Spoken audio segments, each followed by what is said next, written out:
book of Isaiah in the Bible clearly foretells the coming of an Arabian prophet, specifically Prophet Muhammad, peace and blessings be upon him. Isaiah describes itself as a prophecy about the future. God states that the former things have taken place and new things I declare. God starts the chapter by drawing our attention to a very special person that he will send. He describes this person as my servant, whom I uphold, my chosen one in whom I delight. At least 3 of the names of the Prophet Muhammad are mentioned: servant, chosen one, and in whom I delight. Isaiah is originally written in Hebrew. Arabic and Hebrew share a lot of common words because they are both Semitic languages. Isaiah uses the Hebrew word ebed for servant. The Arabic word for servant is abd.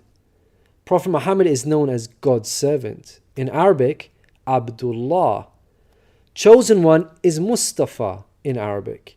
This is another of the names of the Prophet Muhammad. The one in whom God delights in shows that this person is beloved to God. Habibullah in Arabic, which means beloved of God, also happens to be one of the Prophet Muhammad's names.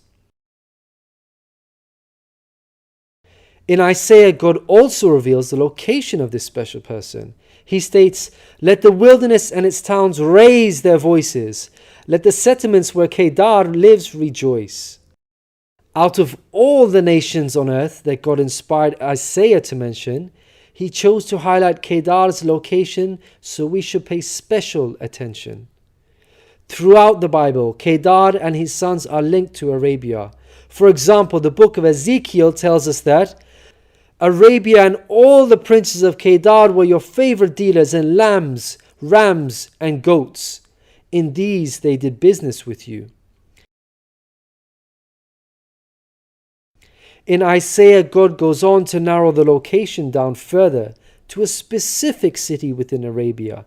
He states that the people of Selah should sing for joy. Let them shout from the mountaintops. The place Selah pinpoints the exact location in Arabia. The place being spoken of is the city of Medina in Saudi Arabia, because Selah is the name of a famous mountain in Medina. Medina was the city of the Prophet Muhammad. An important point worth mentioning is that historically we know there was a presence of various Jewish tribes in Medina before the advent of the Prophet Muhammad. Both Jewish historians and Islamic history records this fact. The question then arises, why were there numerous Jewish tribes within Medina? The answer is that the learned Jews were aware of this prophecy in Isaiah and were anxiously awaiting the coming of a new prophet. Islamic history records the fact that whenever a dispute arose between the Jews and the Arabs in Medina, the Jews used to taunt their pagan Arab neighbors by saying, "When our prophet arrives, we shall obliterate you." The Quran also affirms this. God says, "Is it not a sign to them that the learned men of the children of Israel knew it as true?" In Isaiah, God informs us that the special person will bring something new. Mankind is told that we will sing to the Lord a new song, His praise from the ends of the earth. The statement "a new song" means a new law, a new way of worship. This is exactly what Islam represents. The emphasis on the new song here is singing the praise of God all over the earth. The Quran opens with the statement, "Praise be to God, Lord of the worlds," and is recited by Muslims all over the world during prayers every day. The new song cannot refer to Jesus because he did not bring about anything new. Rather, he confirmed the law of Moses that was already there. In the Gospel of Matthew, Jesus said, "Think not I am come to destroy the law or the prophets. I am not come to destroy, but fulfill." Jesus obeyed and followed the law of Moses throughout his life.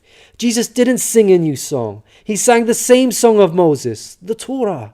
Moreover, the disciples of Jesus also followed the law of Moses, even after Jesus departed. In the book of Acts, we are told that the disciples looked to the Torah for guidance. For the law of Moses has been preached in every city from the earliest times.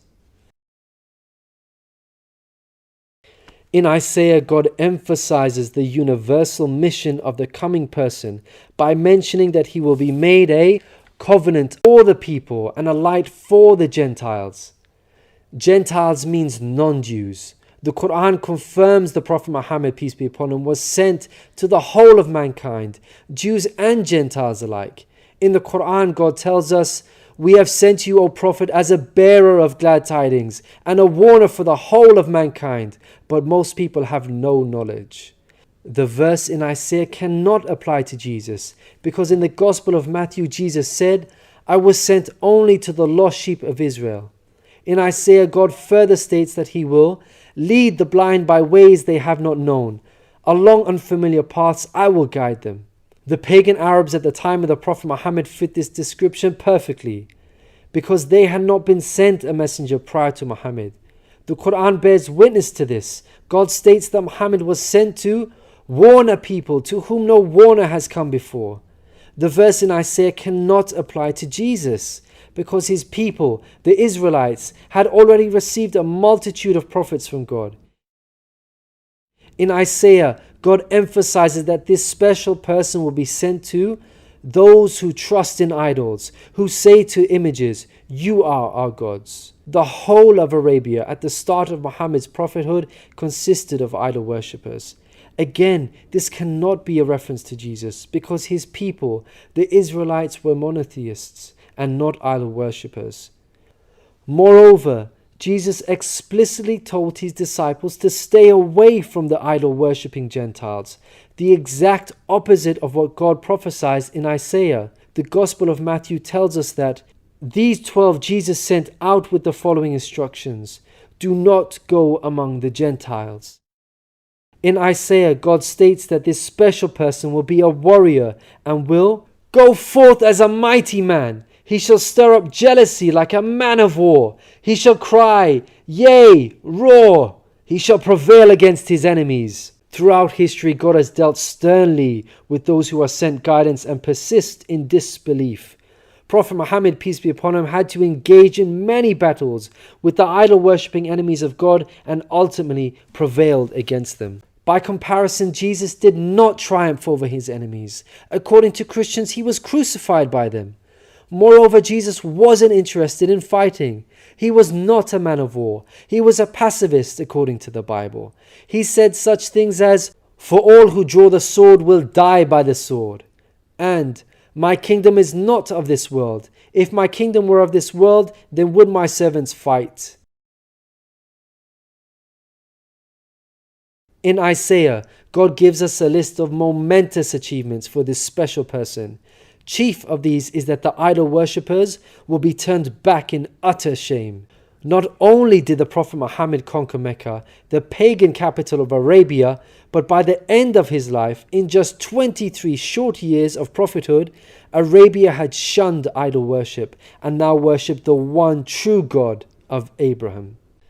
This cannot apply to Jesus, as it was Christians themselves who were humiliated and greatly ashamed for hundreds of years after Jesus.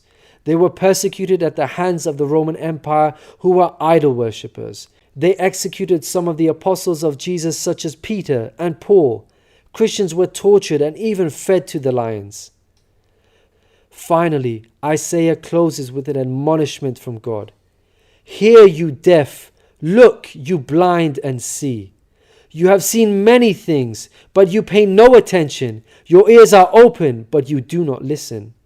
Which of you will listen to this or pay close attention in time to come?" It seems clear that the deaf and blind God is talking about in this verse are those who reject Prophet Muhammad, peace be upon him.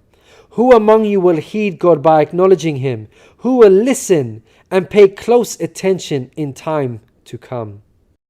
الذين يتبعون الرسول النبي الأمي الذي يجدونه مكتوبا عندهم في التوراة والإنجيل يأمرهم بالمعروف